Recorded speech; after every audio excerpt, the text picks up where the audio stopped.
Director of Financial Inclusion Forum UK, and I'm going ahead and screen share. I'm going to give an overview of the Financial Inclusion Forum. I will then conduct a brief poll looking at the where the audience is from. I will then give an introduction to the webinar as well as to our moderator, and then hand it off to James Tooley, the moderator.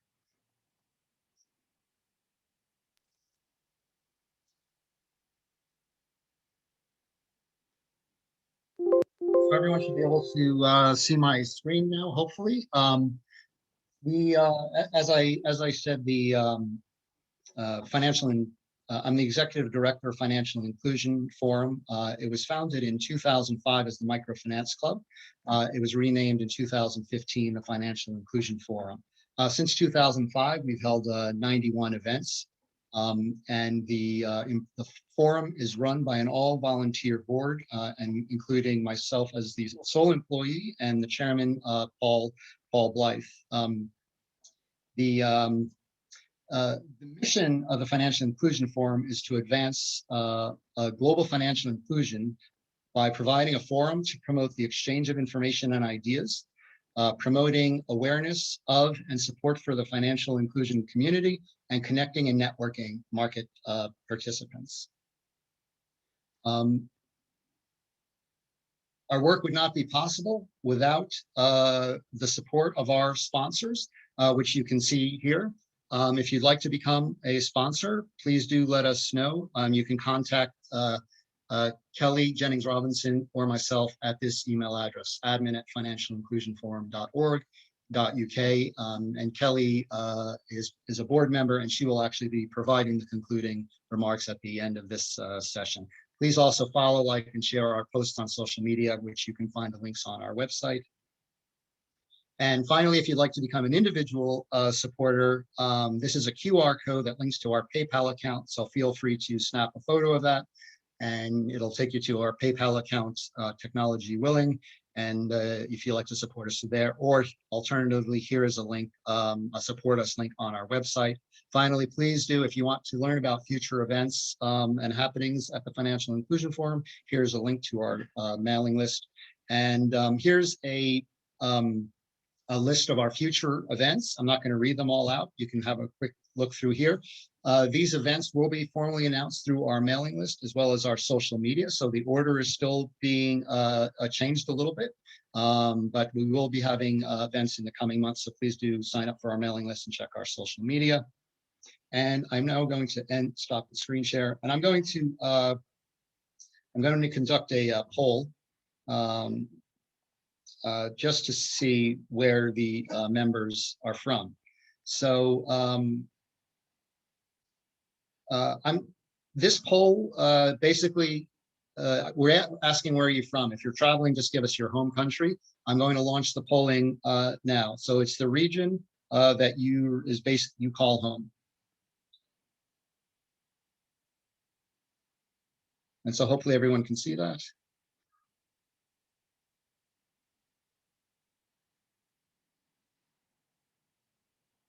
And let's see, we have give it another minute.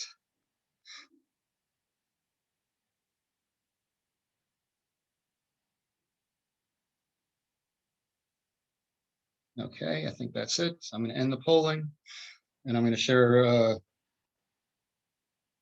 the results. If hopefully everyone can see that.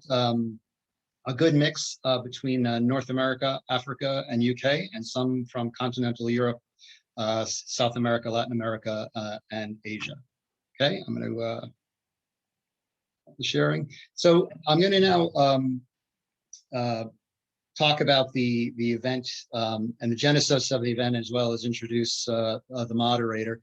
The event came about largely as the result of two bookends of research. James Tooley's book, A Beautiful Tree, and recently the research by our partner, Opportunity EduFinance, who launched the State of Affordable Non-State School Sector, which Scott Sheridan from EduFinance will introduce a bit later. Before I joined FIF UK, I worked for BRAC, the Bangladeshi NGO. And as some of you may know, BRAC has run one of the world's largest networks of non-state schools for the poor. Their schools had been free for most of their existence, but they transitioned to fee-paying schools as Bangladesh began to approach middle-income status. My experience at BRAC, James's book, and other research confirmed my belief in the importance for non-state education in meeting global education goals. And today, we're very fortunate to have James Tooley moderate this panel along with moderate this event along with a fantastic panel. James is Vice Chancellor at the University of Buckingham, where he's also the Professor of Educational Entrepreneurship and Policy. For 2 decades, he was Professor of Education Policy at Newcastle University, where he took 5 years unpaid leave to develop projects in education in the developing world.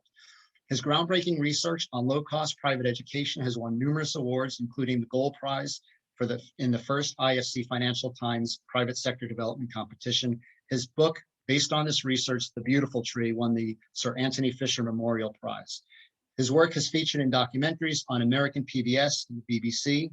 Philanthropy Magazine, and this is my favorite part, referred to James as a 21st century Indiana Jones, traveling to the remotest regions on Earth, researching something that many regard as mythical: private, parent-funded schools serving the world's poor, the third world's poor.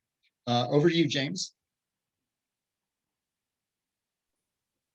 Thank you very much indeed, Rod, for that introduction. And yes, I mean, you've said who I am, and when I started this research 20 odd years ago, I really was Indiana Jones of education policy, finding something for people in America and Britain and Europe that they had never heard of before, absolutely never heard of before, and frequently denied the existence of.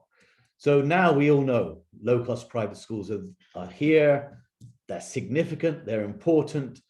20 years ago, when I started the research, when I first wandered into the slums of Hyderabad in South Central India and found my first low-cost private school, and then another, and and was soon introduced to this federation of low-cost private schools. Back then, everyone denied their existence and thought they were irrelevant. But I just want to give you 5 salient facts about these schools that are just really so important for development and for education. Now, first of all, low-cost private education is not some marginal pursuit. It's ubiquitous, especially in sub-Saharan Africa, represented here, and also South Asia, but other countries as well. And we must never forget that ubiquity. Lagos State in Nigeria alone estimated that there are 14,000 low-cost private schools, enrolling some 70% of preschool and primary age children. Recent research from Nairobi, Kampala, Accra give similar results. And the highest percentage was from Kampala, Uganda, where 84% of primary age children in poor areas are in private education. This is not a marginal pursuit. It's absolutely ubiquitous. It's an important part of the educational environment. And this is true, that's sub-Saharan Africa, I've told you. It's true in South Asia, in urban India, the same sort of figures in urban areas are there. We've also got very good figures from the annual Status of Education report, which shows 30% of rural children in private schools. And I reckon, extrapolating from various studies, there might be around 92 million children in India alone in low-cost private schools, in around 450,000 of these schools. So huge figures. But second, so first of all, ubiquitous. Secondly, these schools are better than the government schools. There's no accountability or diminished accountability in the government schools, the public schools as often they're called, whereas report after report shows surveys, studies, decent studies with the low-cost children in the low-cost private schools doing better than those in the government schools. And study after study, and even some studies, I've looked at some studies where that seems to be hidden, but when you really compare like with like, children in, for example, Telugu medium private schools in Andhra Pradesh with Telugu medium government schools, you get huge differences in achievement, plus you get better value for money. These schools are lower, the per capita funding is lower than in the state schools, sometimes significantly lower. Ubiquitous, better in terms of achievement and value for money. And then they're also fair to girls. Now, Joanna Harmer did some very impressive studies from Lagos, Nigeria, and I'll quote from her. She says, slightly more girls than boys are enrolled in the low-cost private schools, indicating that families do not select school types according to their child's gender. That's true across much of Africa. The studies in West Africa and East Africa have shown that. In some places, such as rural Pakistan, Malala, as you know, she was in the Swat Valley on her way to the low-cost private school started by her father when she was shot by the Taliban. In places such as that, it might be that there are problems with girls' education, but in those places, studies shows that private schools act to improve the position of girls. Fourthly, these low-cost private schools are affordable to families on the poverty line. I've done lots of work on this and shown that, not surprisingly, these private schools are in poor areas and slums. Not surprisingly, they are affordable if parents of poor families are only spending about 10% of their income on school fees. And finally, my final point is that these schools are typically run as small businesses. When I first went in, I told you, in the slums of Hyderabad 20 years ago, I found these schools and I thought, that must be a charity. Aren't people philanthropic here? Isn't it great how generous people are? But when you've seen your 50th school, your 500th school, you realize this can't all be charity. And absolutely not. They're run as businesses. This means that low-cost private schools are already a fully sustainable solution. They satisfy the holy grail of development, sustainability, absolutely satisfy that, and they are already there. Now, those are my 5 points: ubiquity, higher achievement, affordable, fair to girls, and a sustainable solution. I think that's enough to be going on with, and I commend this sector to you as something which, if you didn't know about it before, please learn and understand the importance of the sector. So look, I commend this conference to you. The only thing, occasionally, you might hear this idea of low-cost private schools being changed to low-cost non-state schools. Some people talk about non-state. I don't like that term. Non-state implies something missing, something negative. Let's call it private independent schools and forget the non-state language. Terrific. That's my 5 minutes. Now I want to introduce now the next speaker, Scott Sheridan. Scott Sheridan, you're there. I can see you. Now, you are the Director of Operations for Opportunity EduFinance, and you're responsible there for operations and business intelligence for your company's global footprint. Prior to joining EduFinance, you spent 8 years, I believe, in the financial services industry. You also were the lead author. Your report and my book were compared, so I'm looking forward to hearing about your report. Mine was The Beautiful Tree, not A Beautiful Tree, and yours is The State of the Affordable Non-State School Sector, also known as the low-cost private school sector. So you're going to be sharing some of your research findings with us. I'm really looking forward to that, talking about parental demand and the need for private investment to unlock the full potential of this sector to impact education across low and middle income countries. Over to you, Scott. Thanks very much, James, and hello, everybody. Before I share some of the key findings from our reports, we wanted to share a brief video clip of an interview with Solid Rock Foundation School owner, Miss Victoria Hazel. Miss Hazel founded her school in 1995 and later formed a relationship with one of our financial institution partners in Ghana. With the loans that she's taken out over the years, she's been able to leverage this financing to construct school buildings, add classrooms, and purchase a school bus. The following video helps to show us what a school entrepreneur can do with access to financing and expand and improve the quality of her school and to grow a sustainable business. Now here's the short video of Ms. Hazel explaining the mission of her school in her own words.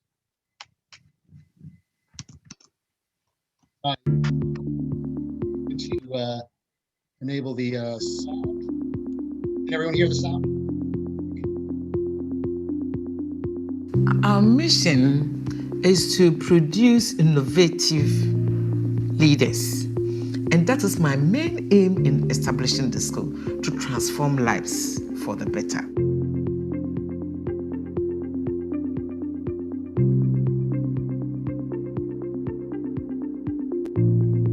The best part of my day is the day with the little ones. Good morning, little children. How are you this morning? We are fine, Mommy, thank you. We are happy today. Good. I always say that the child cannot wait.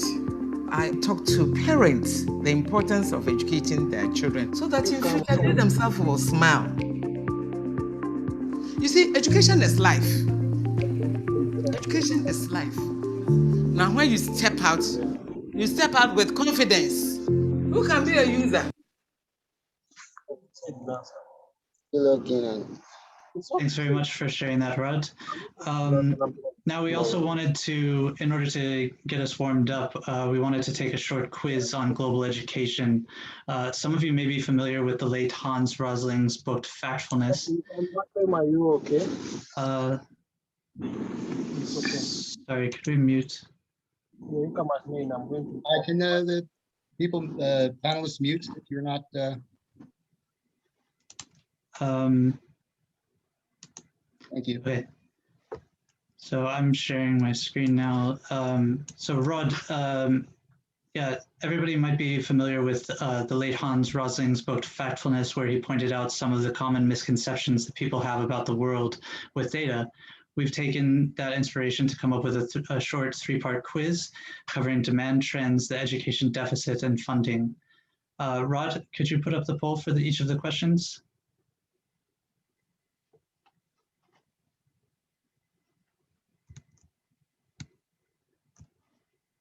Okay, so the first, I'll just read the questions out loud as we go through. The first question is, which of the following represents the number of children attending private school in 2019 in India? Is it 204, 128, 32, or 23 million? The second question is, prior to COVID-19 pandemic, there were 258 million children out of school globally. What share of those children are in sub-Saharan Africa? Is it 66%, 38%, or 29%? And our final question is, the top 3 countries in education spending as a percentage of their total budget come from which geography? Is it South Asia, Europe, Africa, or Latin America? So we'll give everybody a few seconds in order to place their responses. And Rod, when you have a sufficient number of responses, please go ahead and reveal the results.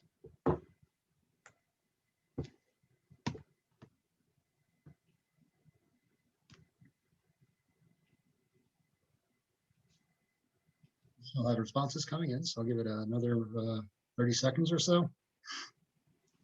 Great.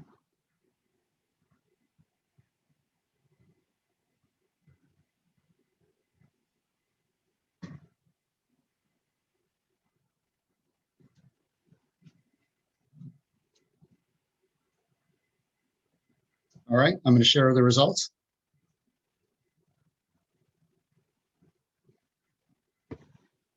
Okay, great. So we had, all right. Thanks very much. So we had the majority of people answering this first question as 128 million. So overall, our audience did very well. The total number is 128 million people. Those other numbers are actually factual numbers that are also surprising to many people, including ourselves. There are still 32 million children who are out of school in India, and 23 million new seats are going to be required in order to fill the private non-state schools over the next 5 years. On the second question regarding the share of children who are out of school globally, it looks like the majority of people said 66% are coming from Africa. In reality, it was the correct answer was B. So 38% of children who are out of school globally are coming from Africa. The other two numbers, again, are factual numbers, but we have 66% of children in Guinea are out of school, and 29% of school-aged children are out of Africa. And our final question was the top 3 countries in education spending as a percentage of total government budget. The most frequently cited response by you guys was Europe and Central Asia. But actually that real number is Africa. So as you can see in the chart here, the top 3 countries in terms of spending are from Africa, coming from Sierra Leone, Ethiopia, and Namibia. You'll also note that the top 15 countries in terms of spending are coming from low and middle income markets. So I'm going to talk a little bit about the report now, and I think hopefully those interesting facts helped us out a little bit. But the report was titled "The State of the Affordable Non-State School Sector," but it's really about private schools as well, as James says. One of the first things to keep in mind, and we like to set the scene here, is that globally, we've seen the number of out-of-school children decline in recent decades from almost 400 million in the late 1990s to 258 million by 2018. This has coincided with massive population growth, and particularly in low and middle income countries. So that's actually quite an achievement that the world has made. But as we note in our report, access to quality education is still far from universal. 1 in 5 children were still out of school prior to the pandemic, and those countries with the highest rates of out-of-school children often tend to be the poorest or war-torn countries. And still over 617 million children are not meeting minimum proficiency levels, which means that they can't read or do math proficiently. So it's tempting for us to think that governments are not trying hard enough, or that they're not doing enough in order to get out-of-school children in school. In the 2015 Incheon Declaration, they set 2 key benchmarks for governments to target, which were 15 to 20% of spending of their budgets going towards education, and 4 to 6% of their GDP towards education. What we find is that many governments are on average meeting these minimum benchmarks. Sub-Saharan Africa spends 17.7% of its budget on education and 4.2% of GDP. South Asia also spends 4.5% of GDP. We don't have the chart here, but most of these governments' finances are already pretty stretched, operating with large fiscal deficits and struggling to collect sufficient tax revenues. The global financing gap has also been estimated to be about $1.8 trillion a year if the world is expected to achieve the Sustainable Development Goals by 2030. So because of this, this is where the non-state school sector, the private school sector, has been filling the gap. Explosive population growth in governments lacking capacity has made the right ingredients for this non-state school sector to flourish. It's grown over 40% between 2005 and 2019, and can be expected to grow another 24% in coming years. Meanwhile, the state sector is more likely to grow by around 12 to 13%. So with these country-specific estimates that we've based on UNESCO data, we think that there will be a need for 66 million new non-state school seats in low and middle-income markets by 2025. As the chart here shows, the majority of those seats, actually 50 million of them, will be in South Asia and Sub-Saharan Africa. And those are the regions that also have the highest out-of-school rates. And these figures would be even much higher if we were to include them in our report. So finally, combining all of the data that we've collected and using our experience that we have working with financial institutions in many low and middle income countries, we created a framework that provides a high level understanding of which countries and regions will have the greatest demand for education financing, both now and in the years ahead. We disaggregate it by financial product, school improvement loans like the one that Ms. Hazel had used to improve her school, as well as school fee loans for families to send their children to these schools. We've also disaggregated the data by current demand versus new demand and the potential to incorporate new out-of-school children. What we find is that there's a massive $36 billion market, with Southeast Asia taking, South and East Asia taking up the majority, Africa and Latin America also with significant market sizes, and Africa growing very rapidly. So in conclusion, what did we learn? We think that we've made good progress in reducing the number of out-of-school kids since 2000, but many children still remain out of school, especially in sub-Saharan Africa and South Asia. We also know learning outcomes are very poor. Governments are trying to plug the gap, but they face challenges with growing populations. The non-state school sector is growing quickly as a result of this, but it also needs funding in order to secure affordable, quality education for all. With that, thanks very much, everybody, and back over to you, James.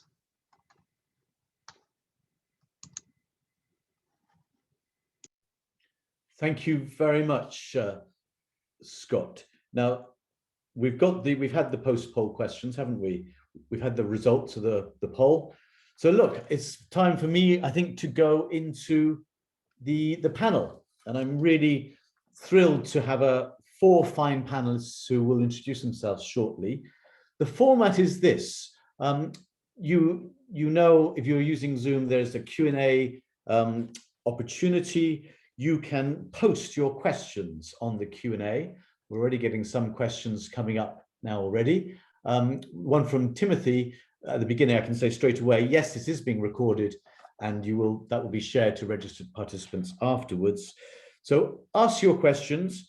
I'm going to get the panelists to introduce themselves, and I've got a question for each of the panelists, and then we'll move on to the panel, the questions from the audience. And I think we've got about an hour to do so. So my panelists will present themselves in the following order, 2 minutes each. They know I'm very strict about time. 2 minutes each. There'll be Njeri Kirumbi, Andrina Schwartz, John Robert Okware, and Boomi Lawson. So let me hand over to you to introduce yourselves. First of all, Njeri. Thank you, James. Good afternoon, everyone. It's a pleasure to speak to you all. As James said, my name is Njeri Kirumbi, and I'm based here in Nairobi, Kenya. I'm the Deputy Regional Director for Africa at Blue Orchard Finance, which is a fund manager of the Regional Education Finance Fund for Africa, termed as REFA. So REFA is quite active in the education segment, and it's being one of the funds that we manage as Blue Orchard. It was established in 2012 as the first fund for education finance in Africa. It was initiated by KfW and financed by CDC and BMZ, among other private financial institutions and donor agencies. The fund mainly focuses on providing debt financing to financial institutions in Africa to enable them to grow their education portfolio. For REFA, education finance portfolio can be grouped into two main categories: financing low-cost private schools being the first category, and the second category is financing tuition fees.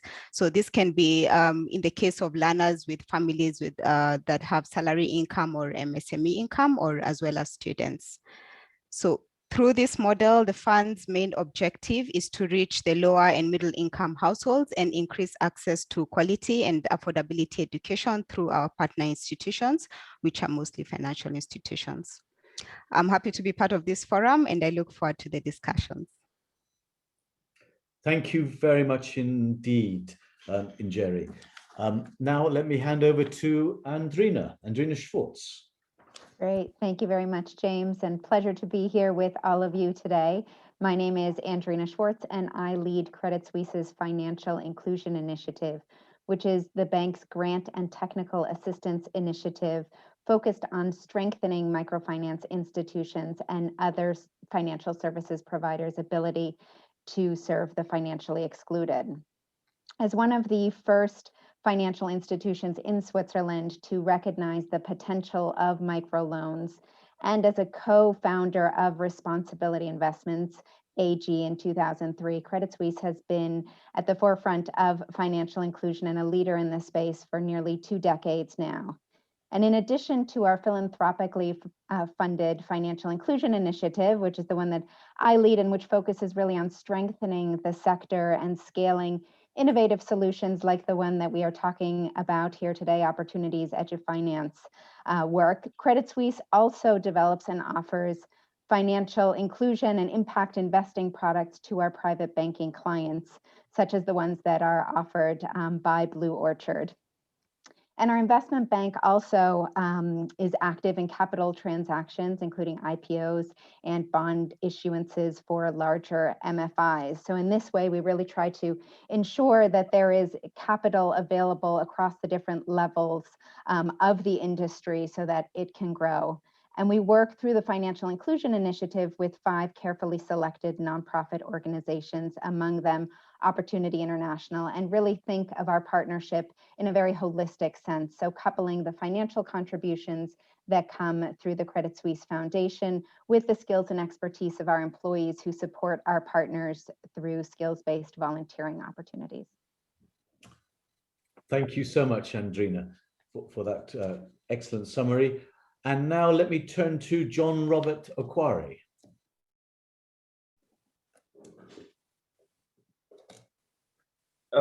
Good afternoon, everyone. John Robert Okware is my name. I'm the Chief Relationship Officer for Opportunity Bank of Uganda, and also Chief of Business. You know, I've about 18 years of experience in banking, and I'm proud to be part of this discussion this afternoon. Opportunity Bank has been in existence for the last 25 years.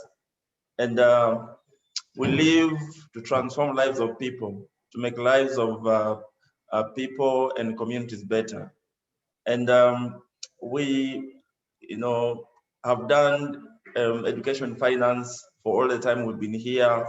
And of course, mainly driven by the, you know, the pressure that we've seen resulting from liberalization of education in the country, as well as the growing population. As we speak, about 70% of the population is young and largely school going. So we've designed programs around school improvement for both the small, the medium, and large sized schools. We've also designed programs for school fees for parents to take their children to school, given that you know, Uganda largely depends on you know, agriculture and also similar enterprises that have a very irregular cash flow. So we've seen a lot of interventions around school fees, as well as financial literacy programs to build capacity of schools that we support and transform the sector. So we have quite a big network of branches and agents. And yeah, I'm very happy to be speaking to this webinar, and yeah, looking forward. Thank you very much. Thank you very much, Okware. Thank you so much for coming with us today. And my final, certainly last but not least, my final panelist is Boomi Lawson. Why don't you introduce yourself, Boomi? Thank you. Good afternoon, everyone. It's a great pleasure to be here. My name is Boomi Lawson. I'm the CEO, co-founder of EduFin Microfinance Bank. We founded EduFin Microfinance Bank with Grey Matters Capital. EduFin is the first specialized education finance bank in Nigeria. We only provide financial services to the education ecosystem. We started 2 years ago. Our aim is to reach over 3,500 schools to enable over 1 million children access quality education in Nigeria. As you saw from the charts, Nigeria is one of the top 5 that has over 13 million children out of school. And EduFin believes that if we fund low-cost, affordable private schools, it will provide opportunity for low-income households to send their children to school so that they too have access to education and are able to grow and improve their living outcome. I've been in the financial sector for over 20 years, microfinance 10 years, and EduFin, you know, when COVID came, really impacted our business, but we are still very hopeful that we will continue to grow. We want to be that globally recognized education finance bank in Nigeria and to have touched a lot of schools. Thank you very much. Thank you very much indeed, Boomi. Really interesting project you're working on there. Great. Now, I'm I think, going to see all the panelists on my screen, and now we're going to go. I've got a question or two for each panelist, and please, in the audience, do upload questions. If you're happy not being anonymous, give us your name and institution where you're from. And there is this curious thing called upvoting. I think that's like liking. If you're a Zoom neophyte like me, you can upvote, and I can see which questions you really like, and you never know, I might be tempted to ask those first if you really like a question. But let me start with Andrina. Andrina, Credit Suisse, I understand, has 3 pillars of investment, 2 of which are financial inclusion and education. Can you share more about why Credit Suisse specifically targets these 2 sectors and how you understand the intersection between financial inclusion and education? Yes, yeah, happy to.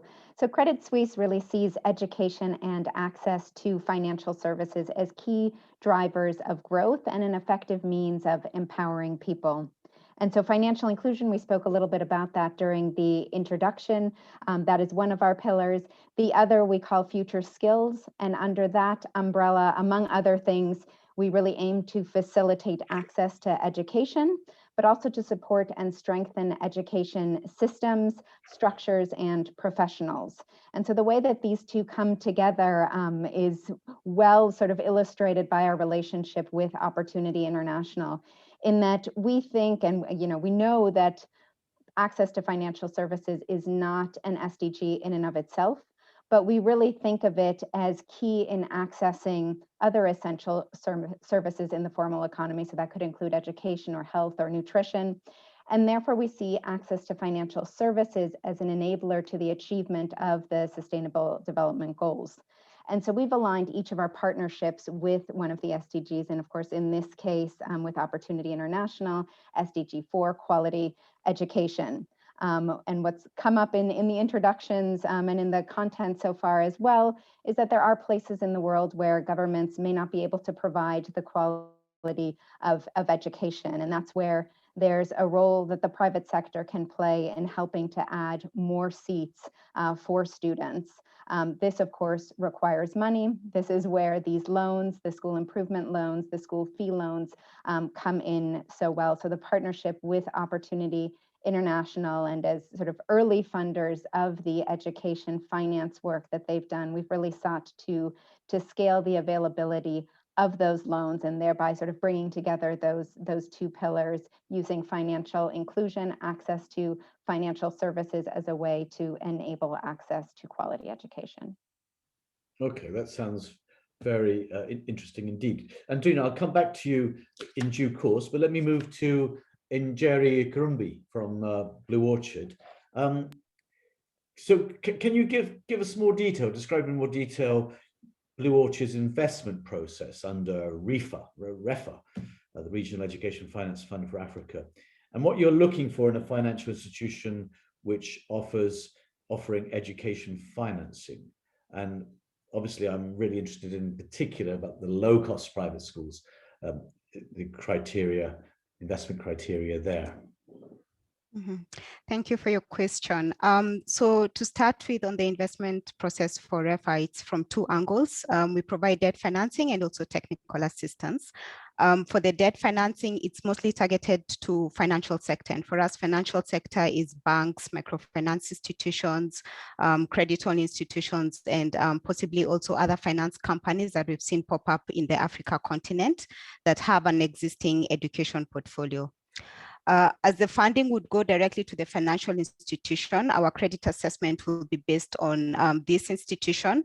And in addition to this, we'd also engage with them to understand a bit better their underwriting process for their education portfolio, both on their school investment loans and the school fee loans. So to give you an example, for example, on the school investment loans that's targeted to the low-cost private schools, here the evaluation criteria we use is based on an internal guideline that we have developed.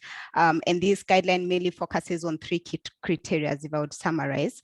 The first one being an ESG framework, whereby it looks more into the safety and welfare of the children and the learners. The second element would be the learning inputs. Basically, here we would be looking at the qualification of the teachers, pupil to teacher ratio as an example. And a third element on this main criteria would actually be the learning outputs to better understand how many students that actually go through these schools are able to complete their program. So with this, we actually get some form of scoring that then also helps us to understand what kind of financing that the financial institutions are providing to these low-cost private schools. Sometimes actually out of this data, what we are able to get is by providing these institutions with a loan, it can actually rectify some of these, I would say, main criteria in the event that these institutions, these education schools do not score highly on any of these three criteria. Yeah, okay. Please carry on. Yes, I just wanted to also add, other than the debt financing forecast, is also a technical assistance facility that we REFA also provides, and basically this aims at providing training and capacity building to our REFA investees. It can be for either education product development, market intelligence, or advice on quality and affordability of innovative schemes on quality and affordability of education. So overall, REFA really looks out for financial institutions that either have an existing education portfolio, of course, around quality and affordability, and you're also open to working with financial institutions who may not necessarily have this existing portfolio, but are keen to entering this specific sector space. Okay, so thank you. But what would you say are the biggest bottlenecks then to investing more capital into more financial institutions across Africa? Yeah, that's a good question. Looking at the challenges we've had, I would really summarize it as one main point. And here I would say pricing. Pricing being the cost of debt financing, given that this is really driven by the different market conditions in the different countries. So this has been the main challenge that we face as REFA, and of course it's also geared towards foreign exchange exposure, as most of these end borrowers, whether it's for the school investment loans or the school fee loans, of course they're getting local currency. They're borrowing in terms of local currency funding, and therefore on our end we usually try to match this such that the financial institutions are not exposed to any FX risk. So pricing being the main challenge, I would say. And well, if I was to dip a bit bigger, more so on the education finance space, maybe I would probably summarize it in the sense that in terms of the different funds or investors that are active in providing financing this segment, there's more flexibility and adaptability that's required. And here what I mean is you'd find that the financing needs for these institutions vary, either in terms of seasonality, when schools close or reopen. Sometimes they find they have a high demand or low demand, so we need to be fast to meet their needs. Or even other times it's more in terms of need for long-term capital, could be in the sense of tier 2 capital, or just generally long-term funding to be able to meet, for these institutions to be able to then grow their portfolio in this particular segment. Okay. Now, does everyone know what tier 2 funding is? Can you give us a quick for those not tier 2 funding? Yes, this could either come in the form of subordinated debt that would actually be used to support the capital base of the financial institutions. It's mostly common for regulated financial institutions that need to comply or maintain a certain capital adequacy ratio that has been set by the central banks. Okay, thank you, Njeri. Let me turn to Boomi in Nigeria, EduFin in Nigeria. I guess we've been together into the slums of Lagos and visited some low-cost private schools ourselves. But for everyone here, how would you describe the typical profile of EduFin's target school borrower? And perhaps thinking of the continuum from really high-cost private schools down to the lowest cost in the slums of Lagos. What would you how would you describe the typical target borrower, and perhaps why demand for capital is so high in those particular schools? Thank you very much. Yeah. So EduFin's typical client, low-cost private schools, are primary and secondary schools. And we call them low-cost because the school fees are typically less than 250,000 naira, which is roughly about $100 to $50 a term. And that is really low. And they're typically located in low-cost areas. The average school size will be about 100 to 120 students. You have a few teachers. The ratio of teachers to students is actually quite high. Maybe you have 1 to 20 because typically the teachers are from the community. You know, they may have some teacher qualifications, but or some may not. And then they're trying to make sure that everyone in the community is able to read, write, you know, and finish secondary school and get a job. And so those are the types of schools that we typically fund. Now, those schools are really built to bridge the gap between public schools and private schools. You'll find, especially in Lagos, for instance, you only have like 1,500 public schools, whereas you have 18,000 low-cost private schools. And so if a parent was to go to a public school, the cost of transportation, the distance and all of that makes it even more affordable for them to go to the neighborhood low-cost school. So that's one of the reasons why you find high demand for low-cost private schools, especially in Lagos. We estimate almost 70% of children of school-age kids actually go to these low-cost private schools. Why do they need funding? Because they are charging very low amounts. Yes, it's sustainable on a variable cost basis. That is, they can cover their overheads, cost of books and so on, but the capital investment that is required, typically you can't get it from the school fees that are paid. A lot of them also offer school fees on a monthly basis, you know, some even daily. You've seen where they allow parents pay school fees on a daily basis. So that way, they need capital to build more classrooms. So for you to actually continue to be sustainable and make profit, you need scale. That means you need larger classrooms. You need the equipment. So therefore, you need funding to be able to fund those. But when you structure the loans in such a way that it matches how they collect school fees, then they are able to have that, buy the infrastructure, you know, have more classrooms that are required, and even pay teachers, especially during holidays when they're not earning money. They need to retain those teachers, train them, make sure they are offering quality education. So we find that once we provide additional funding capital to these schools, they are able to increase their services, have better access, have better teachers, you know, that would then improve the quality of education that those students have in the school. So that's why we focus on low-cost affordable schools. And how low can you go? Because you mentioned that $100 to $150 per term. And are there big bottlenecks for schools that are charging even lower? Because I know some schools that are charging maybe even a third of that amount in. Yes. So can you go any lower? What's the bottlenecks for going even lower? We could go lower depending on the number of students that they have. So they should have reached some scale. So there is a school that we actually fund that charges only 5,000 naira, which is about $10 a term. But that school then has a chain of schools, 16 such schools. So the number of students make up the number. So if you're able to grow to scale, then that makes sense, because then you're able to repay the loan. We don't also want to give loans that now make them over indebted. So we can go really low, provided that the demand for the school is actually quite high. So those are the kind of things. But of course, we also need long-term funding. You know, one of the key things that Jerry talked about was the pricing of loans.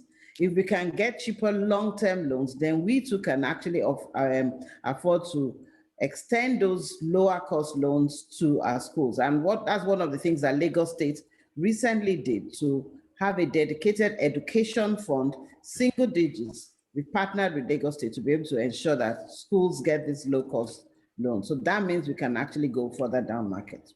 Okay, wonderful. And you heard it first on this panel, a chain of 16 ultra low cost private schools in Lagos. I need to know more about that later.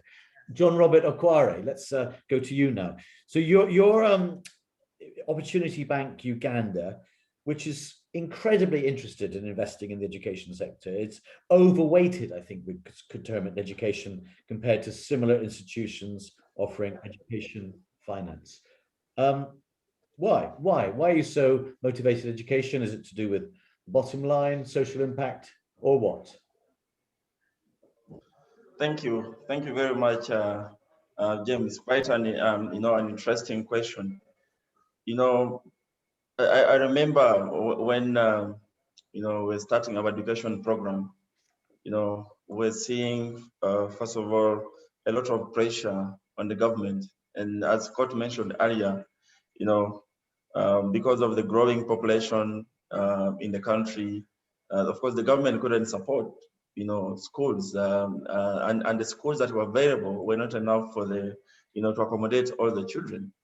So we saw that as a bank with mission and purpose of transforming lives, that there was need for us to come in and need to come in to support the sector, because there are not many people who were interested. Remember, at that point, at that time, nobody knew the kind of the risks around education finance. So as a bank, we embarked on doing research and actually established that education finance was an area that banks could actually support. So we developed a kind of a multifaceted approach around this, because if we were to achieve our mission of transformation and making lives of people and communities better, then education was one of the areas we couldn't avoid. So we actually realized that it's not just a financial objective, but probably both financial and social, because from one end it had to be sustainable, and it's the reason actually we embarked on doing research to establish the points of entry. So and at the very beginning we had dropout rates, even for some of the students who had started enrolling in the private schools. We had dropout rates as high as 50% for girls, and I think for boys it was about 35%. And when we would speak to them, you would actually find out that the main reason, one was school fees, and the other two, you find that especially for the girls, during the adolescence period, they like some infrastructure that supports, that can enable them to be clean. So there was actually a need for us, one, to improve the welfare and the structures of the existing schools, and then secondly, to provide the parents actually school fees to keep the children at school. So it's really, for us, it was a noble cause to cause transformation, but it had to be sustainable. So let me just understand you correctly, John. This was a distinct, separate loan for school fees for parents you created, and there wasn't demand, there wasn't supply of those from existing microfinance organizations. Why did you create your own there? Well, again, given the uniqueness of this sector and the need, you realize that most of the schools, were operating a termly curriculum. It's a term or a semester, and what that meant was that we had to design a product that first of all fits within that curriculum, where an installment can be within a term, because most of the loans, as you're aware, could be a 12-month loan, and because it's aligned to working capital needs. But in this case, look, for example, a farmer in northern Uganda who only relies on simsim, and simsim or sesame is a crop that is grown twice in a year and it requires 4 months to mature. So such a parent, ordinarily using the traditional products, could actually not afford to take his or her child to school. So because of that, It means we needed to develop a product which had unique features that aligns repayment to cash flow of the parents. Yeah, and that's the real main reason why we came up with this, and not many people had understood. And then we also ensured that, you know, the fees, to avoid the aversion, that the fees actually paid direct the schools, because the ultimate objective or goal was to ensure that students actually finish schooling. Very interesting, and I'm sure that project will be of interest to many people in many countries. Okay, I'm now going to turn to the questions that have come up. I had another question that I wanted to ask if there weren't many, but we've got 27 here and people are upvoting like mad. But when I come to the panelists, try and address also in your comments the elephant in the room, if you like, which is post-COVID.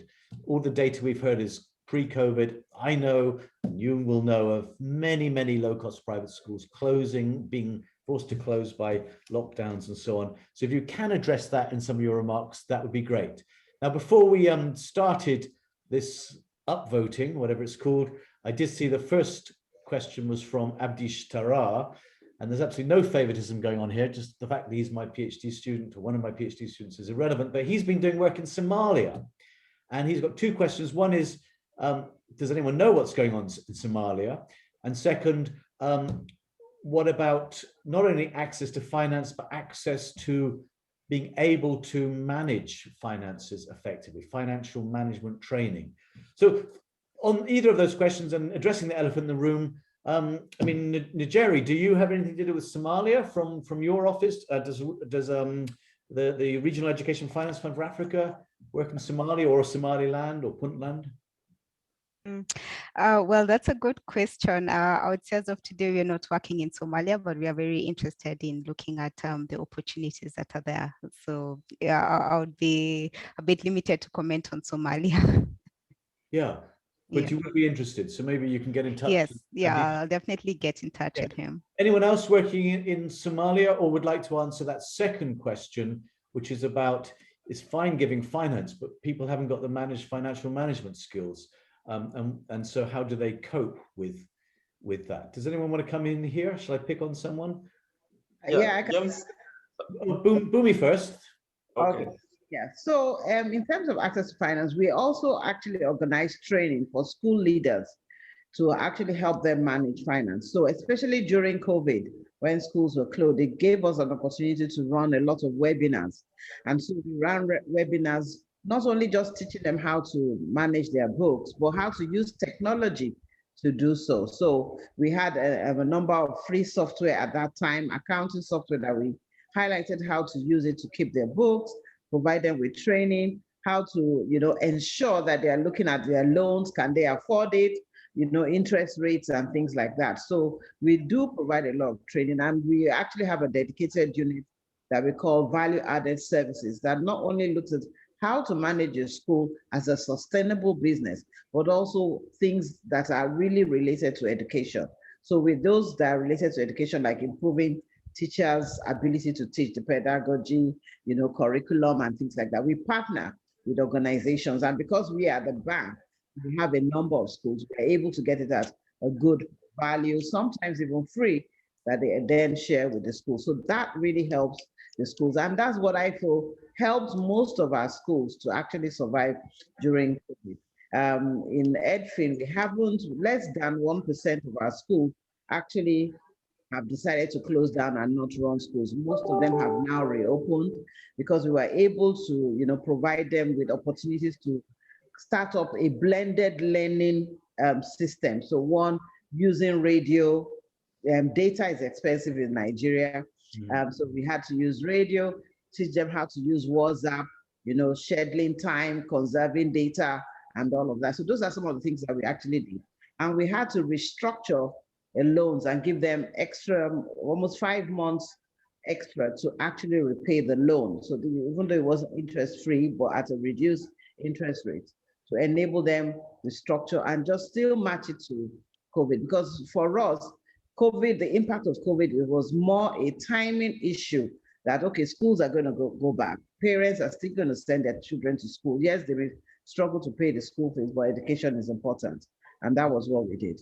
Okay, that's really interesting. So you were able to, so schools were able to use radio rather than digital means, and you were able to extend the loan term or whatever, and only 1% of schools have closed. That's a very interesting data point for us, Boomi. John, you wanted to come in on this as well.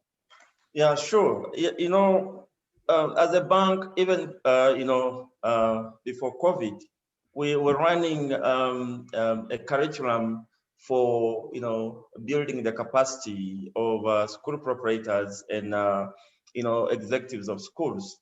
We've actually been running this with Opportunity International, and we call it a cluster program for quality education, where we teach them, financial management, how to improve the quality of teaching.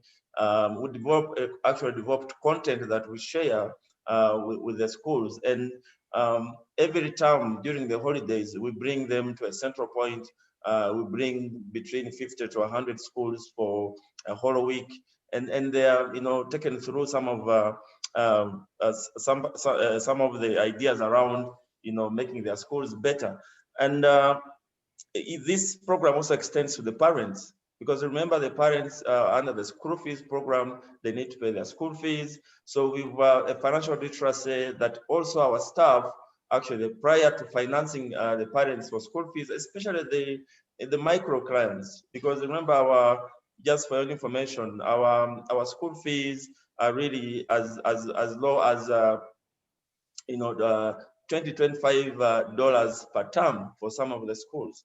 So, but to ensure that the default is low and people can manage their funds, we train them. Now, COVID has really been a disaster in its own, because at the beginning there was a lot of stress. The proprietors were kind of anxious; they didn't know what to do, and as a bank, we adopted an approach of, first of all, clustering them into WhatsApp groups, and being able to. We held, I think, about 4 webinars just to try to comfort them, and of course, we involved the government and the ministry officials in these webinars. And I want to say that it was kind of comforting to some extent, because we had to come up with relief programs in line with what the government had planned. And this relief program ranged from giving moratoriums, for some of them we had to do restructuring of the loans, and for some we had to train them on how to start new activities that could support, the schools and keep the teachers together. Because in Uganda, we've seen that we saw many teachers going and starting up small businesses because they had to survive. Most of them relied on, teaching to get, something to feed their families. So we really tried to support them around that. And even when the government started easing lockdown and started the phase up opening, we had to provide swaps for some of our schools. Unlike probably in other countries, about 60% of the schools we serve are actually out of the urban, they're in the peri-urban and rural areas. And most of these could not even afford things like sanitizers, washing tanks. As a bank, we had to, we did provide that. We distributed, especially in the rural and in the peri-urban areas. And yeah, we saw the schools open up. And as we speak now, we have probably about 30 or 40%, around 40% of the school enrollment now in school. Of course, the other big part, especially the kindergarten, is not yet open. But we are in touch with our parent or with our, our school proprietors, and we are confident that the situation will normalize soon.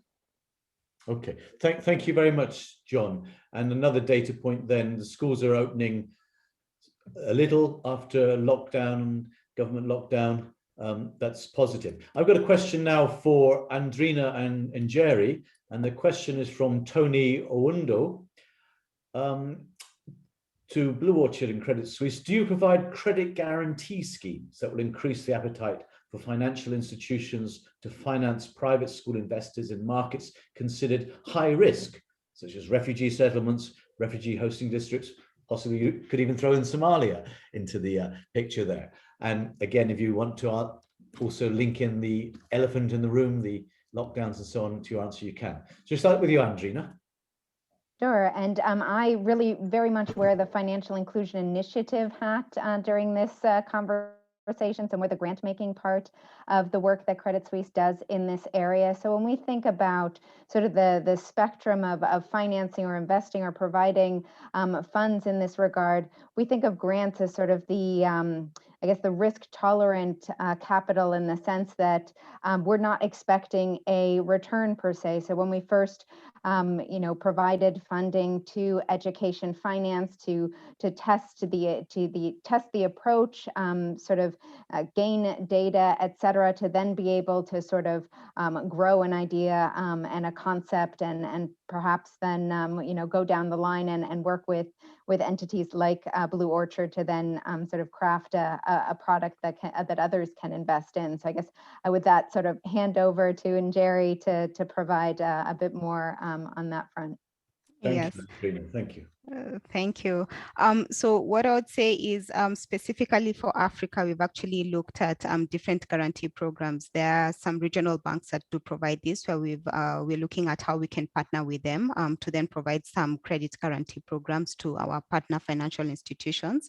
And on the grant side, because actually this is one of the key elements of our technical assistance facility, because it is actually subsidized funding that goes towards a financial institution to help them either develop their education portfolio or address specific needs. So also just to complement on what John and Boomi said earlier on, REFA technical assistance facility actually played a big role during the COVID pandemic, in the sense that we partnered with most of our financial institutions to train them, mostly branch managers and loan officers on financial management, monitoring, and delinquency. And you'd find that in terms of a cost basis, the cost would be shared, but most of it is actually taken care of by REFA. So in this sense, it's actually a benefit in some form of grant funding towards a financial institution. And as well as when schools reopened, I would say we actually saw quite a lot of demand from these financial institutions, being that the low-cost private schools found themselves in a situation where they needed to improve their infrastructure to meet the various regulatory requirements for reopening. And this was also another avenue for us to then really go down and seek to understand what their funding needs are and see how we could then provide affordable financing as well to then on lend to these specific education providers. Okay, thank you very much, Andrina and Jerry. Okay, now we've got 30 brilliant questions. I've got 20 minutes. So how am I going to do this? Let's group some questions together. And this has been the most upvoted question, 9 upvotes, whatever they are. Have governments around the world, in particular India, recognized the role by private schools? Let me group that together. A couple of similar political ones. That was from an anonymous person. Malcolm Harper says, we, or I at any rate, tend to regret the social inequity associated with non-state private education. So we should not be 100% focused on this. He's heavily involved with private education in India, but wishes it wasn't necessary. So there's a social justice thing there. And then another anonymous attendee, also very popular, 6 upvotes. When you set up these affordable private education programs, have you come across political opposition, especially from international NGOs, which affect your reception for the national governments? And if so, how do you deal with these? So a range of things there about political opposition, governments working with you, and vice versa. Anyone want to come in on these political equity issues? Yeah. Okay, yeah. So in in Lagos State, we currently operate in Lagos State. But I think government has come to a realization that given the rate of population growth, they can't just afford to provide the required schools for all the children. Now, yes, typically we do believe that states, it's one of the fundamental human rights to have access to education. But if we keep waiting for government, children won't, because children are not waiting too. They have to continue to grow. And so therefore learning has to take place. So for us, we see that we just have to bridge that gap. We can't just keep waiting for government. I hope that there will come the day or time that government will be able to afford to send all the children that need education all the way to secondary school. But I don't see that happening in the next 20, 30 years even. And so we have to do something now. And in Lagos State, we found strong partnerships. One of the key things I would say is that as one is involved in private schools, you do have to be cautious of advocacy. You have to be in partnership with government so that they can see the work. One of the key things that helps in Lagos State, and I would even say Nigeria as a whole, was deepening. It was a partnership with UK Aid that did a research on the number of students that actually go to private school. And the savings government is making by those children going to private schools and not them having to build more state schools so that they can go into. So those are some of the things. And from there, they could see that they were making significant savings. In fact, we started to advocate that schools shouldn't pay taxes. Those low schools shouldn't pay taxes because, in fact, they were actually saving government trillions of naira that they would have invested in having those. I mean, the figure is, in fact, from Lagos State alone, at least £1 trillion naira. That's about $2 billion that that the government would have to spend if they were to Okay, so look, perhaps I'll have one person or one or two answer for each question, and again try and group these questions together. So here's one from Andrew West. It is inescapable that lending to the sector is high risk, and COVID lockdown uncertainty has not helped. The ability to mobilize loan capital for the sector will be greatly enhanced by first loss or guarantee capital. Typically, this comes from governments or foundations. How are we going to mobilize such first loss or guarantee capital on a large scale? And I want to relate that to one which I saw from, let me see, I'm losing questions here. There were other similar ones I've found. I can't find them now. So first of all, go to that one. And let's see what the answers are to that one there, please. Andrina, would you want to come in on that? Certainly, I think the blended finance space is a very interesting one, finding these solutions where perhaps grant capital can be used to, as you say, sort of de-risk certain areas or products.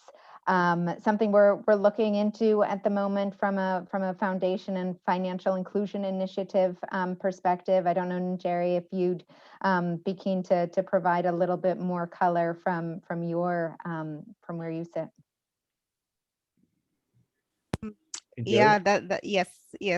So from where we sit, actually, the REFA fund is a good example of a blended finance structure where we have different types of investors, those who want to take up fast loss capital, and of course, different seniorities on the different share classes. So with this, we are actually able then to offload the benefits to the various financial institutions that we work with. I would say in terms of how to mobilize more fast loss capital, I think there's quite a lot of opportunity there, and opportunity being, well, as much as the education sector is conceived to be high risk, in my opinion, and also from what we have seen in the region, it's actually one of the better off sectors. The cash flows are fixed. Well, pre-COVID times, the cash flows come on a quarterly basis. It's probably the most, I would say, secured type of lending that these financial institutions get across into. And post-COVID, yes, there were challenges, but thanks to most of the governments in the Africa continent, they were actually allowing for financial institutions to provide moratorium or restructure this particular portfolio. But what we've seen in Q1, actually just 2-3 months back, when schools reopened, they're back to performing. So in my view, I would really not say it's high risk. I mean, this sector, it's there to stay. It's working. It has a good model in terms of specific cash flow repayments. And in my opinion, low-cost private schools will always be there in the years to come. Here, amen to that, Jerry. But I was going to tie that with one from David Fitzherbert, but actually I'll follow up with this one because I want John and Boomi to look at this one. The cost of capital to the financial intermediaries lending to schools is generally high in local currency. This results in highish interest rates being charged to schools. Given the enormous social impact of these loans, cannot charities, foundations, and DFIs look at ways of accepting more risk and rewarding impact? Well, actually, I can give that to anyone. Does anyone want to come in on that? Higher interest rates, cannot the charities, foundations, DFIs look at ways of accepting more risk and rewarding impact? So, John? maybe, James, if I may come in here. Please. So, when we're starting this program of education finance for the private institutions, I think there was a kind of perceived risk, perceived high risk, I would say. But, after years of financing this sector, it actually turns out that it had the lowest risk. Actually, we saw our non-performing for 5 consecutive years being below 0.5%. So because of this, it has actually enabled us to price education finance lowest among all our products. So, initially, yes, for us to be able to have, to dispel the perceived risk, we worked with some of the partners that enabled us, to improve the product, and also provided capital at, below, market rates. But that was just to jumpstart us and ensure, open up our eyes that actually this sector was one of those that interest rates should be low. And as we speak now, I can confidently say that the margins from this sector are high, and largely because of the low default rate in Uganda. Of course, with the COVID situation, we don't know how and where it's going, but we are confident that given the need for, the demand for education, and the parents really want, are also tired of sitting with their children at home, they will definitely take them back. And yeah, we should see this stabilizing in the near future. Okay. Thank you very much, John, for that. Let's just get through these questions. I want people, as many to be answered as possible if we can. I'm looking at the popular ones again. There's a few on quality, and I think that's quite important. There's one for an anonymous attendee here. Do you include any monitoring of quality of education when you put in lending programs? Or is the assumption, this is me adding this now, is the assumption that people who are borrowing and paying back are probably delivering what the market wants, which is quality education? What do you think? Let me, who haven't I had for a while? Boomi. Yeah, so we do have some easy, quick assessment tools. So one of the key things that we look at that's easy is that as we're giving you the loan, we have the number of students in the school. So, over time, we haven't spent that long. We haven't been 5 years yet, but over time, we continue to see that the numbers are growing and people are not dropping out. So one quick measure is how many students are actually graduating the school, so that the number of dropouts are reducing. But in terms of learning assessment and so on, we were lucky to have Lagos State that has a non-profit organization that actually tracks learning outcome. And because of Bridge International Academy, they actually conducted this wide study looking at low-cost private schools, Bridge Academy, and public schools. And they found that the learning outcomes, that is the children's ability for maths, English, and I think some IQ tests, were actually 2 years in advance of public schools. Bridge Academy actually had 4 or 5 years better proficiency. That means a primary 3 students in a private low-cost school was already had a proficiency of like a primary 5 in a government school. So truly, and the reason they found was because of accountability. Where you have low-income parents saving to pay up their school fees, their children have better know how to read and write. They're not, unlike public schools where maybe it's free and there's no tracking, or they're not holding the teachers accountable. And so that was one key thing. And so that's what we are hoping that in future we can improve those assessments. But it does take a lot to be able to actually assess learning outcomes, because you need to test students, you need to observe teachers and so on. But those are things that we hope, even with partner organizations, we can start to do with EduFinance schools. Thank you, Boomi. And maybe just to complement on what Boomi said, from REFA perspective, it's actually one of our key elements while assessing the financial institution and then the end borrower being the schools, whereby for us really on quality of education, what we'd really look at is the safety infrastructure, whether there are adequate toilets or also policies in regards to children protection and safeguarding. And as much as this is before the loan is disbursed, it's also something that we have started to track as a post disbursement. So basically, once the loan has gone out, we require our financial institutions, the loan officers, for every new loan that they provide to the education provider, they basically take, there's a tick box questionnaire that's actually linked to the system, and we can see this system on our end on how they are assessing these particular key criteria on quality of education. Thank you very much indeed there. I've got a few on gender issues.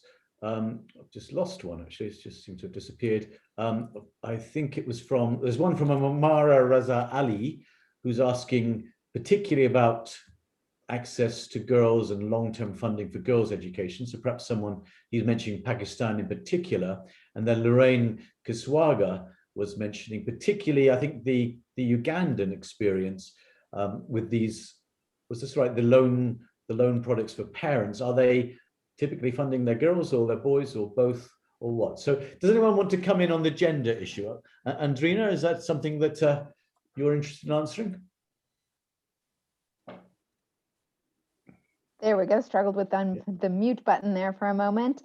So Credit Suisse does have a separate initiative focused on financial education for girls. So there's a gender focus there. When it comes to financial inclusion and our partnership with Opportunity International, we really rely on the partners on the ground, whether that's Opportunity International or then the affiliated banks or financial institutions that they work with to make these products available. So I don't know, John or Boomi, if this is information that you collect from the parents in terms of the loans, the school fee loans that you're providing. Anything there? Do you want to come in, John or Boomi, very quickly? Very quickly, 60% of the schools that we fund are actually owned by female school owners. We found that in education, you tend to see the women are the ones who actually open and run the schools. And this is the first time, that such a gender gap exists in terms of quality of the loans. In my former organization, maybe 1 or 2% women are doing better. But in education, it was almost like a 40% difference in terms of repayments of loans. So the women owners were actually paying their loans far better than the men. But in terms of the population, because we operate in Lagos State, it is actually a balanced population, 50-50 in terms of girl and male. When you go up north in Nigeria, then you will start to see those gender issues. We don't currently operate there, but those are things that we actually track as we ask the school owner to tell us how many girls, how many boys, and then ownership. And then about 70% of teachers are actually also female. That's Lagos State, but I don't think it's fully representative across Nigeria. In the north, you may find all those gender imbalances, but not in the south where we operate. Yeah, I hopefully going to embark on some research in the north soon of Nigeria and to answer that question, because I'm not sure it's quite as pronounced difference as people make out. But anyway, we've got a couple of minutes left. So another popular question is from Dale Patterson. Where do the funds for this important work come from, and what needs to be done to increase these funds for your deployment? So I suppose very quickly, going around each of you, and you might have a final word now because we're running out of time, but the funds, where do they come from? Is it pure investment? Is there philanthropy? Is it a mixture? And what can be done to increase these funds? So I'm going to hand over to you, 30 seconds each, 35 seconds, all right. John. Yeah, now the funds that we use for lending the education sector I would say largely comes from one, of course, the deposits from our customers. And then secondly, we also get, debts from some of the partners. The majority of them locally here. We've worked with some of the development banks that have an interest in education. But as I did indicate earlier, at the very beginning, I think we did work with DFID, and they gave us some initial capital that gave us a takeoff in this sector. So yes, the funding is there, the funding is available. The challenge around the funding is that not many people are willing to provide long-term funding. And yet, if you talk about school improvement loans for these are needed for medium to long term. So as a bank now, we have to work around, managing the mix of the funding that we have. So it's really a call to some of the funders out there to ensure to see that they can provide long-term funding. I appreciate you're calling for more funding for people. That's great. That's why perhaps we ended with this. But 30 seconds, and Jerry. So REFA, where does the funding come from to the financial institution? It would be from REFA. And in terms of REFA, the funding comes from a variety of institutions. This could be donor agencies, private institutions or public institutions. Like I'd earlier mentioned, REFA is backed by KFW, CDC, and BMZ. And what I have seen that would really bring a lot of opportunity to be able to then on-lend to these financial institutions at an affordable rate is to be able to gather more of grant funding as we still enable this blended finance structure. Thank you very much. Boomi? Yeah, so our funding comes largely from Grey Matters Capital government as well. I noticed Amit Bra in the participants, shout out to him. He was one of those who really pushed for funding for Nigeria through Grey Matters Capital. So they are impact investors that really have, and I wish that we had more people who are contributing, high network individuals who are putting money into education so that we can actually offer longer term, lower cost funding, which is what schools really need.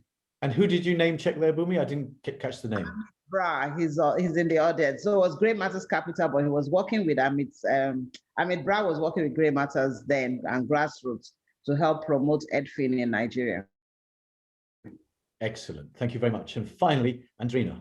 So our support, we're a corporate foundation, the Credit Suisse Foundation, and we have been long-term supporters of Opportunities Education Finance work, recognizing that sometimes the impact and the scaling of these kinds of products and solutions takes time. So I think to an earlier point around sort of longer term funding and the patience to see that impact being made. So proud to have been a part of scaling this program and getting it to where it is today.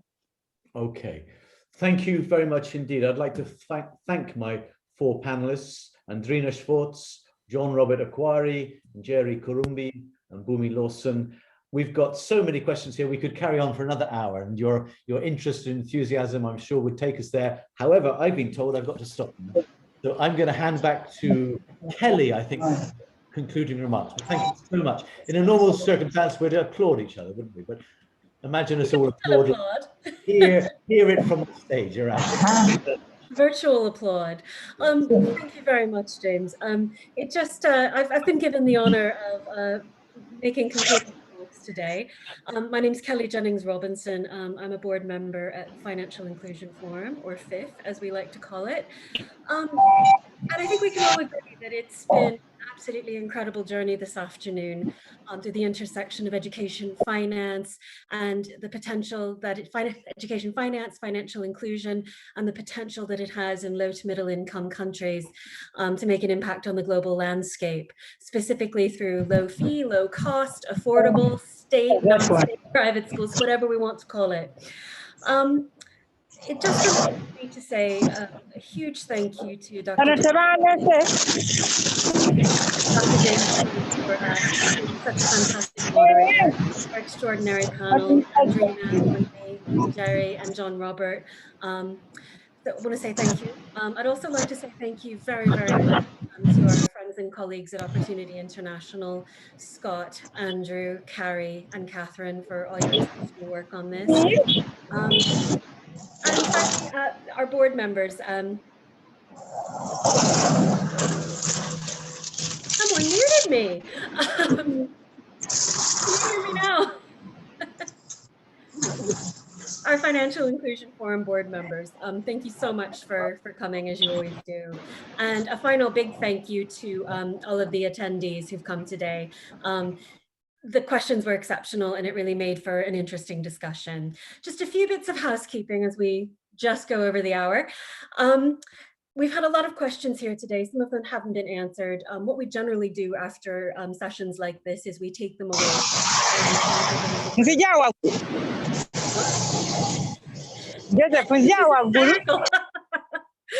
We answer them as a group and we share them with the participants. We'll be sending a recording and slides as well as links to the opportunity report over the next couple of days. If you've got any questions or would like more information, please reach out to us. And just a final, let me bring this up here. Share to say a final thank you to Financial Inclusion Forum's key sponsors. We've got a number of corporate sponsors that help us do the work that we do. So a big thank you to them. Also, if you've been being on this session today, if you excuse me, if you are interested, if your organization is interested in working with Financial Inclusion Forum, please reach out to me or to Rod. We'd be very, very happy to talk about how we can work with your organization. And then finally, if you were a team of volunteers, we do this out of love, and we'd be very, very keen. If you would like to support us, you'd be more than welcome to do so, but absolutely no obligation.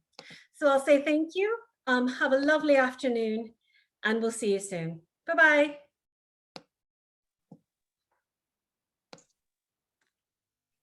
Bye-bye, everybody. Thank you so much. Fabulous session.